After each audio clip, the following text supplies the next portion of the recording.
이 이야기는 실제 사건을 바탕으로 각색한 픽션입니다. 등장인물과 세부 사건은 모두 가상이며 실제 사건 및 관련자들과는 다를 수 있습니다. 모든 희생자들의 명복을 빕니다. 화염이 춤추는 순간 진실도 함께 타올랐습니다. 2001년 11월 2일 밤 10시 7분 부산 서면 번화가지하에 위치한 나이트클럽 에덴가든에서 첫 번째 비명이 터져 나왔습니다. 무대 위로 뿌려진 휘발유가 라이터 불꽃과 만나는 순간 지옥의 문이 열렸습니다. 6리터의 휘발유는 예상보다 빠르게 번져나갔고 화려한 무대 장식과 카펫이 순식간에 불길에 휩싸였습니다. 그날 밤 에덴가든에는 120여 명의 손님이 있었습니다. 대부분은 주말을 즐기러 온 젊은이들이었고 그들 중 18명이 다시는 집으로 돌아가지 못했습니다. 연기와 유독가스가 지하 공간을 가득 채우자 손님들은 출구를 찾아 헤맸지만 갑작스럽게 차단된 전력으로 인해 칠흑 같은 어둠 속에서 길을 잃었습니다. 방화범으로 지목된 인물은 김철호로 32세의 농부였습니다. 경남 진주에서 온실 농업으로 월 300만 원을 버는 그는 당시 기준으로 상당한 부자였습니다. 그런 그가 왜 나이트클럽 입장 거부라는 사소한 일로 이런 끔찍한 범행을 저질렀을까요? 사건 현장에 가장 먼저 도착한 화재 감식관 박민수는 뭔가 석연치 않다는 직감을 느꼈습니다. 김철호는 체포되면서 담담하게 자신의 범행을 인정했습니다. 클럽 종업원들이 자신의 차림새가 초라하다며 입장을 거부하자 분노해서 근처 주유소에서 휘발유를 사왔다고 진술했습니다. 하지만 박민수가 보기에는 뭔가 빠진 조각이 있는 것 같았습니다. 김철호의 표정에서 단순한 충동범의 모습을 찾을 수 없었거든요. 현장을 조사하던 박민수는 이상한 점들을 발견하기 시작했습니다. 우선 화재 확산 속도가 예상보다 빨랐습니다. 휘발유만으로는 설명할 수 없는 부분들이 있었습니다. 특히 비상구 쪽 전기 두꺼비 집이 화재 발생 초기에 차단된 점이 의문스러웠습니다. 종업원 최영수는 누전으로 착각해서 전원을 차단했다고 증언했지만 무대에서 불꽃이 치솟는 상황에서 누전으로 착각한다는 것이 이해되지 않았습니다. 더욱 이상한 것은 종업원들의 대피 패턴이었습니다. 총 23명의 직원 중 22명이 무사히 탈출했는데 손님들보다 훨씬 빠르고 질서정연하게 빠져나간 것처럼 보였습니다. 마치 미리 대피 계획이 있었던 것처럼 말입니다. 유일하게 다친 직원은 신입 웨이터 강민국 뿐이었는데 그는 연기 흡입으로 의식을 잃고 중환자실에 입원한 상태였습니다. 박민수는 김철호와의 첫 대면에서 더욱 의문을 품게 되었습니다. 김철호는 자신의 범행을 인정하면서도 이상하게 차분했습니다. 18명의 목숨을 앗아간 것에 대한 죄책감은 보였지만 어딘지 계산된 듯한 느낌이 있었습니다. 그리고 김철호가 3개월 전에도 같은 클럽에서 문제를 일으켰다는 사실을 알게 되었을 때 박민수는 이 사건이 단순한 우발적 범행이 아닐 수도 있다는 생각을 하게 되었습니다. 클럽 매니저 이상훈과의 면담에서도 뭔가 숨기는 것이 있다는 느낌을 받았습니다. 이상훈은 김철호의 3개월 전 사건에 대해 기억이 애매하다고 했지만 그런 큰 소동을 잊을 리 없었습니다. 특히 김철호가 그때 상당히 격렬하게 항의했다는 다른 증언들이 있었기 때문입니다. 화재 현장의 물리적 증거들도 의문점을 남겼습니다. 휘발유가 뿌려진 위치와 화재 확산 패턴, 그리고 전기 차단 시점까지 종합해보면 마치 누군가 의도적으로 피해를 키우려 한 것처럼 보였습니다. 박민수는 이 사건 뒤에 더 큰 이야기가 숨어 있다는 확신을 갖게 되었습니다. 진실은 항상 과거의 어둠 속에 숨어 있습니다. 박민수는 3개월 전 사건을 파헤치기 위해 당시 상황을 재구성하기 시작했습니다. 2001년 8월 15일 광복절 밤이었습니다. 김철호는 진주에서 부산으로 친구들을 만나러 왔다고 했지만 정작 그 친구들은 김철호와 만난 적이 없다고 증언했습니다. 첫 번째 거짓말이었습니다. 당시 에덴가든에서 일어난 일을 재구성해보니 상황이 명확해졌습니다. 김철호는 혼자 클럽을 찾아와 선불로 15만 원을 지불했습니다. 하지만 나온 술과 안주는 8만 원어치에 불과했습니다. 김철호가 나머지 돈을 돌려달라고 요구하자 클럽 측은 서비스 차지와 테이블 차지라며 거부했습니다. 이때 김철호는 상당히 격렬하게 항의했고 결국 매니저 이상훈과 큰 소리로 다퉜습니다. 목격자들의 증언에 따르면 김철호는 그때 이상훈에게 이렇게 말했습니다. 시골 사람이라고 우습게 보지 말라고, 자신도 만만한 사람이 아니라고 말입니다. 그리고 나가면서 두고 보자는 말을 남겼습니다. 당시에는 술 취한 사람의 허세로 여겨졌지만 지금 생각해보니 예고편이었을 수도 있었습니다. 흥미로운 점은 그 이후 김철호의 행동이었습니다. 그는 에덴가든에 대해 체계적으로 불만을 제기하기 시작했습니다. 소비자보호원에 신고하고 부산시청에 민원을 넣고 심지어 세무서에도 신고했습니다. 하지만 별다른 조치는 취해지지 않았습니다. 클럽 업계의 관행이라는 이유로 묻혀버렸습니다. 김철호의 친구 정두환을 만났을 때 박민수는 김철호의 심리 상태를 이해할 수 있었습니다. 정두환에 따르면 김철호는 8월 사건 이후 도시 사람들에 대한 피해의식이 심해졌다고 했습니다. 돈 많은 시골 사람이라고 우습게 본다면서 언젠가는 본때를 보여주겠다고 말하곤 했습니다. 특히 에덴가든에 대해서는 거의 집착에 가까운 모습을 보였다고 했습니다. 더 조사해보니 김철호는 8월 사건 이후 부산을 여러 번 다녀간 것으로 확인되었습니다. 공식적으로는 농산물 판매나 자재 구입이 목적이었지만 그때마다 서면 일대를 배회한 것으로 CCTV에 포착되었습니다. 마치 무언가를 관찰하고 있는 것 같았습니다. 11월 2일 화재 당일에도 김철호의 행동은 의문스러웠습니다. 그는 오후 3시경 부산에 도착해서 7시간 동안 무엇을 했는지 명확하지 않았습니다. CCTV 분석 결과 그는 에덴가든 주변을 여러 번 배회했고 마치 무언가를 확인하는 듯한 행동을 보였습니다. 가장 이상한 점은 김철호가 휘발유를 구입한 시점이었습니다. 그는 클럽의 입장을 시도하기 30분 전에 이미 휘발유를 구입해둔 상태였습니다. 진짜 우발적인 범행이라면 입장 거부를 당한 후에 휘발유를 사러 갔어야 했습니다. 이것은 계획된 범행임을 시사하는 중요한 단서였습니다. 박민수는 김철호의 심리를 분석해 보았습니다. 3개월 전 당한 모욕감이 계속 누적되면서 복수심으로 발전했고 결국 극단적인 행동으로 이어진 것으로 보였습니다. 하지만 여전히 의문점이 남아 있었습니다. 단순한 복수라면 왜 하필 그날이었을까요? 그리고 왜 그렇게 많은 사람들이 다칠 수밖에 없는 상황을 만들었을까요? 김철호의 과거를 더 깊이 조사하던 중 박민수는 놀라운 사실을 발견했습니다. 김철호에게는 형이 있었는데 그 형이 2년 전 부산에서 의문의 죽음을 당했다는 것이었습니다. 사건의 실타래가 점점 복잡해지고 있었습니다. 때로는 침묵이 가장 큰 증언이 됩니다. 박민수는 화재 당시 클럽에 있던 종업원들의 행동 패턴을 분석하기 시작했습니다. 23명의 직원 중 22명이 무사히 탈출한 것은 분명 이상했습니다. 일반적인 화재 상황에서는 직원들도 패닉 상태에 빠져 상당수가 다치게 마련인데 에덴가든 사건에서는 거의 완벽한 대피가 이루어졌습니다. 가장 의심스러운 인물은 전기 담당 직원 최영수였습니다. 그는 화재 발생 후 3분도 안 되어 전원을 차단했다고 진술했습니다. 누전으로 착각했다는 것이 그의 주장이었지만 무대에서 불꽃이 치솟는 상황에서 누전으로 착각한다는 것은 말이 되지 않았습니다. 박민수는 최영수를 다시 소환해서 자세히 조사했습니다. 최영수는 처음에는 자신의 진술을 고수했지만 압박이 심해지자 조금씩 태도가 변했습니다. 그는 화재 당일 매니저 이상훈으로부터 특별한 지시를 받았다고 실토했습니다. 혹시 정전이 발생하면 즉시 모든 전원을 차단하라는 지시였습니다. 왜 그런 지시를 받았는지 물어보자 최영수는 명확한 답변을 하지 못했습니다. 단지 매니저의 지시라서 따랐을 뿐이라고 말했습니다. 하지만 그의 표정에서 뭔가 더 알고 있다는 느낌을 받을 수 있었습니다. 다른 직원들의 휴대폰 통화 기록을 분석한 결과 더욱 놀라운 사실이 드러났습니다. 화재 발생 10분 전 매니저 이상훈이 주요 직원 8명에게 연속으로 전화를 걸었습니다. 각 통화는 20초에서 30초 정도의 짧은 시간이었지만 뭔가 간단한 지시를 내린 것으로 보였습니다.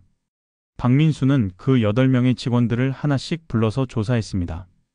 처음에는 모두 기억나지 않는다거나 별것 아닌 업무 연락이었다고 했습니다.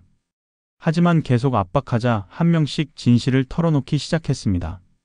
이상훈은 그들에게 오늘 일찍 끝날 수 있으니 준비하라고 말했다는 것이었습니다. 가장 충격적인 증언은 웨이트리스 김미진으로부터 나왔습니다.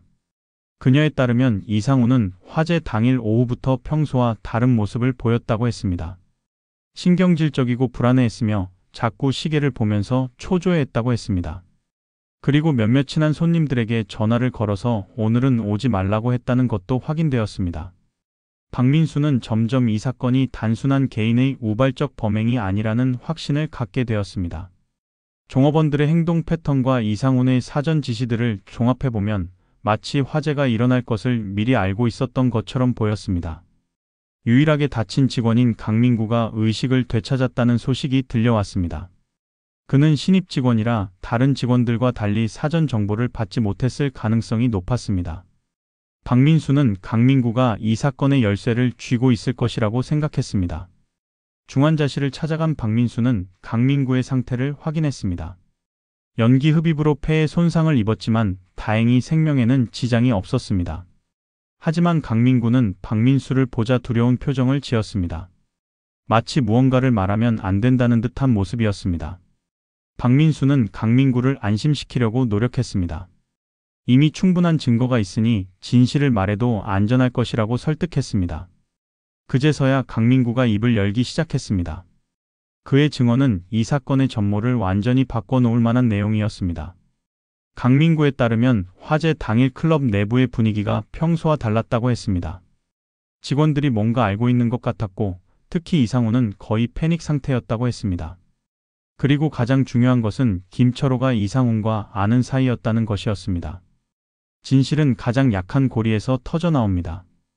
중환자실에서 의식을 되찾은 강민구는 박민수를 보자 눈에 공포가 가득했습니다.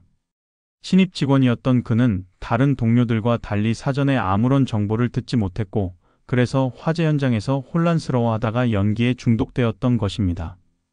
박민수는 강민구가 이 사건의 진실을 알고 있을 것이라고 확신했습니다. 박민수는 강민구에게 보호를 약속하며 천천히 진실을 말해달라고 부탁했습니다. 강민구는 한참을 망설이다가 마침내 입을 열었습니다. 그의 첫 번째 증언은 충격적이었습니다. 김철호와 이상훈이 전혀 모르는 사이가 아니었다는 것이었습니다. 강민구에 따르면 8월 사건 이후 김철호는 여러 번 클럽에 전화를 걸었다고 했습니다. 처음에는 단순한 항의였지만 시간이 갈수록 협박에 가까운 내용으로 변했다고 했습니다. 이상훈은 그런 전화를 받을 때마다 상당히 긴장했고 다른 직원들에게는 절대 말하지 말라고 당부했다고 했습니다. 더욱 놀라운 것은 김철호가 클럽의 어떤 비리를 알고 있다는 듯한 말을 했다는 것이었습니다. 강민구는 구체적인 내용은 알지 못했지만 이상훈이 김철호의 전화를 받고 나면 항상 클럽 사장 윤재혁에게 급하게 보고하는 모습을 봤다고 증언했습니다. 화재 당일의 상황도 강민구의 증언을 통해 더욱 명확해졌습니다. 그날 오후부터 이상훈은 평소와 완전히 다른 모습이었다고 했습니다. 안절부절 못하면서 자꾸 휴대폰을 확인했고 주요 직원들과 수차례 따로 이야기를 나누었다고 했습니다. 가장 충격적인 증언은 화재 발생 직후의 상황에 관한 것이었습니다. 강민구에 따르면 불이 났을 때 이상훈은 손님들을 대피시키라고 지시하지 않았다고 했습니다. 오히려 직원들에게 먼저 나가라고 했다는 것이었습니다. 강민구는 신입이라 상황을 제대로 파악하지 못하고 손님들을 도우려다가 연기에 중독된 것이었습니다. 박민수는 강민구의 증언을 듣고 사건의 윤곽이 보이기 시작했다고 느꼈습니다. 이것은 단순한 개인의 복수극이 아니라 더 복잡한 이해관계가 얽힌 사건이었습니다. 김철호와 클럽 측 사이에 어떤 거래나 협박이 있었고 그것이 이런 참극으로 이어진 것으로 보였습니다. 강민구는 또 하나의 중요한 정보를 제공했습니다. 화재 발생 일주일 전쯤 클럽의 보험회사 직원들이 와서 시설을 점검했다는 것이었습니다. 그때 윤재혁이 직접 나와서 안내했는데 평소에는 그런 일에 관심을 보이지 않던 그가 매우 적극적이었다고 했습니다. 박민수는 보험과 관련된 단서가 이 사건의 핵심일 수 있다고 생각했습니다. 즉시 에덴가든의 보험 가입 현황을 조사해달라고 요청했습니다. 결과는 예상대로였습니다. 화재 발생 일주일 전에 대폭 증액된 화재보험에 가입했던 것입니다. 이제 김철호와 윤재혁의 관계를 더 깊이 조사해야 할 때였습니다. 박민수는 김철호의 과거 행적을 샅샅이 뒤져보기 시작했습니다. 그 과정에서 김철호가 농업을 시작할 때 받은 초기 자금의 출처가 의문스럽다는 것을 발견했습니다. 김철호의 통화 기록을 다시 분석한 결과 화재 당일 오후 3시에 15분간의 긴 통화가 있었다는 것을 확인했습니다. 상대방은 다름 아닌 윤재혁이었습니다. 이제 두 사람 사이의 관계가 단순한 가해자와 피해자가 아니라는 것이 명확해졌습니다. 박민수는 윤재혁을 긴급 소환하기로 결정했습니다. 이제 이 사건의 진짜 배후를 밝혀낼 때가 온 것입니다. 강민구의 용기 있는 증언이 진실의 문을 열었고 곧 모든 것이 드러날 것이었습니다. 진실은 언제나 돈의 냄새와 함께 찾아옵니다. 박민수가 윤재혁을 긴급 소환한 것은 화재 발생 5일 후였습니다. 40대 중반의 윤재혁은 부산 유흥가에서 손꼽히는 사업가였지만 수사실에 들어선 그의 모습은 평소와 달리 초췌해 보였습니다. 며칠 동안 제대로 잠을 자지 못한 듯한 모습이었고 눈 아래 짙은 다크서클이 그의 심리 상태를 말해주고 있었습니다. 박민수는 바로 핵심을 찔렀습니다. 화재 당일 오후 3시 김철호와 15분간 통화한 내용이 무엇이었는지 물어본 것입니다. 윤재혁은 잠깐 당황하는 기색을 보이더니 그냥 항의 전화였다고 대답했습니다. 하지만 15분간의 통화에서 항의만 했다는 것은 앞뒤가 맞지 않았습니다. 박민수는 차근차근 증거를 제시하기 시작했습니다. 우선 에덴가든의 보험 가입 현황이었습니다.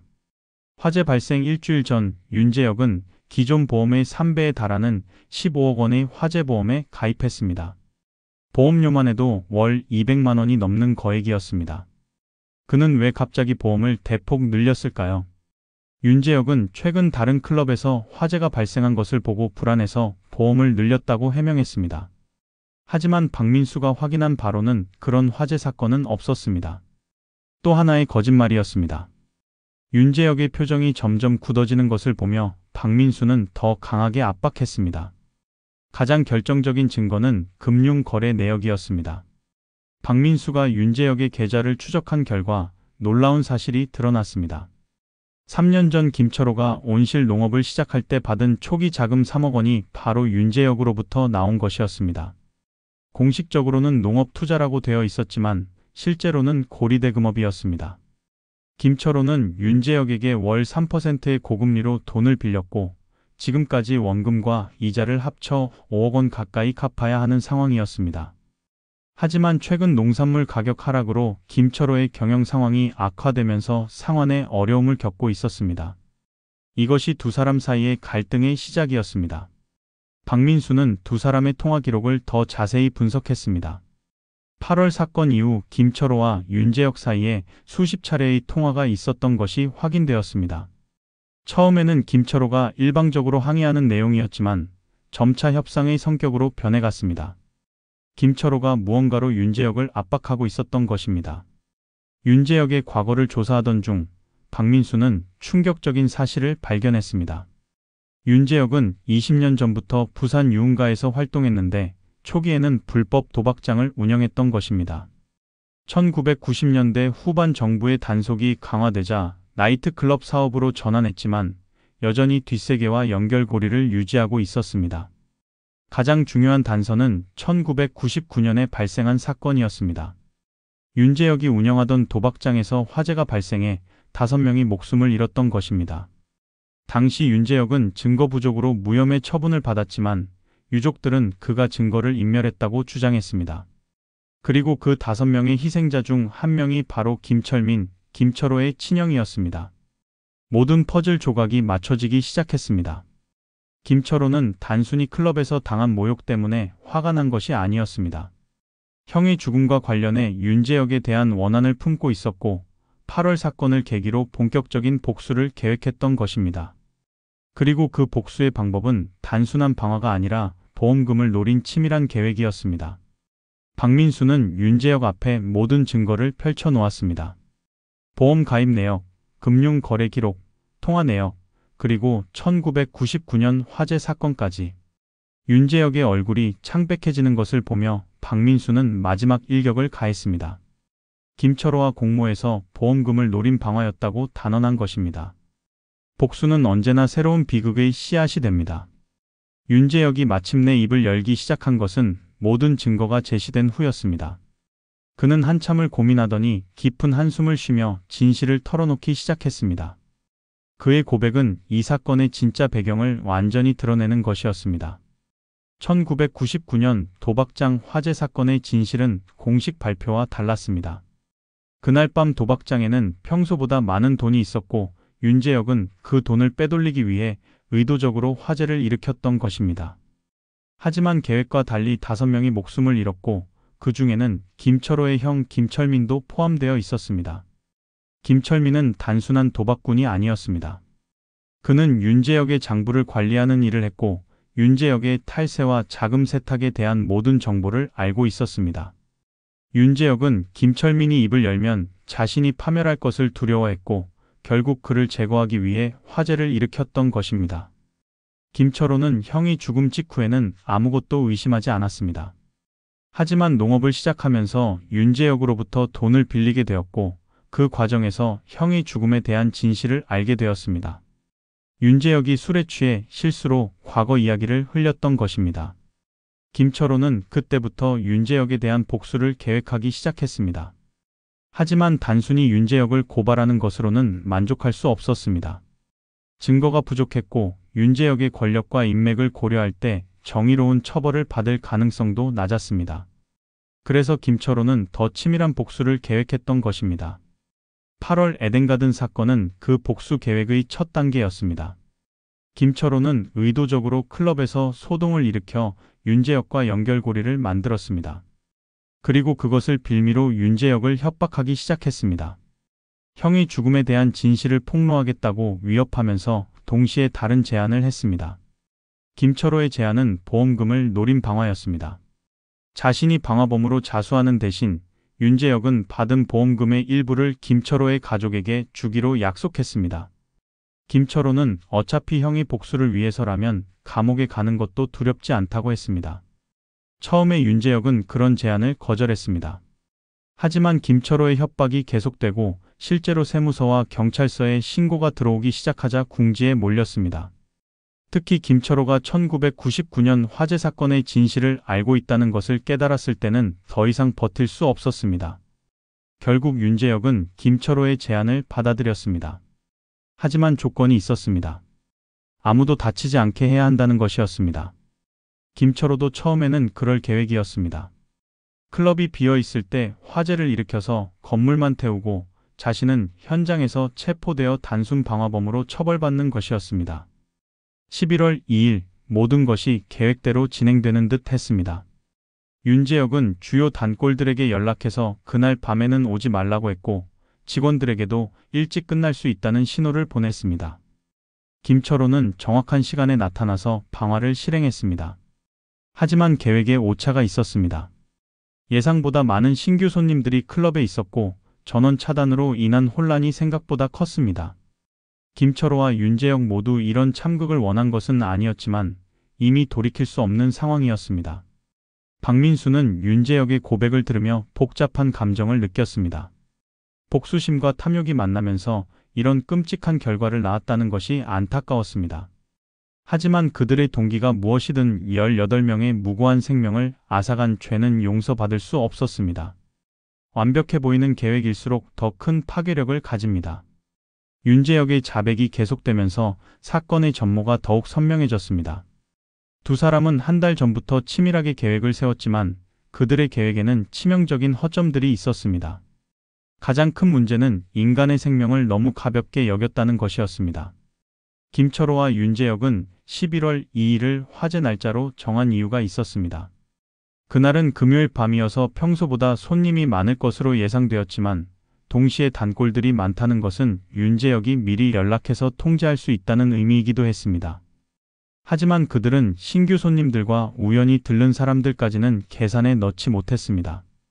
윤재혁의 휴대폰에서 복원된 메시지들이 그들의 계획을 생생하게 보여주었습니다. 화재 당일 오후부터 윤재혁은 27명의 단골 손님들에게 문자를 보냈습니다. 내용은 클럽 시설 점검으로 오늘은 영업하지 않는다는 것이었습니다. 하지만 실제로는 영업을 계속했기 때문에 모르고 온 손님들이 있었던 것입니다. 직원들에 대한 지시도 치밀했습니다. 윤재혁은 화재 발생 시간을 10시 30분으로 정하고 그 시간 이후에 뭔가 일이 생기면 즉시 대피하라고 미리 말해두었습니다. 하지만 신입 직원 강민구에게는 이런 정보를 주지 않았고 그래서 그가 유일하게 다치게 된 것이었습니다.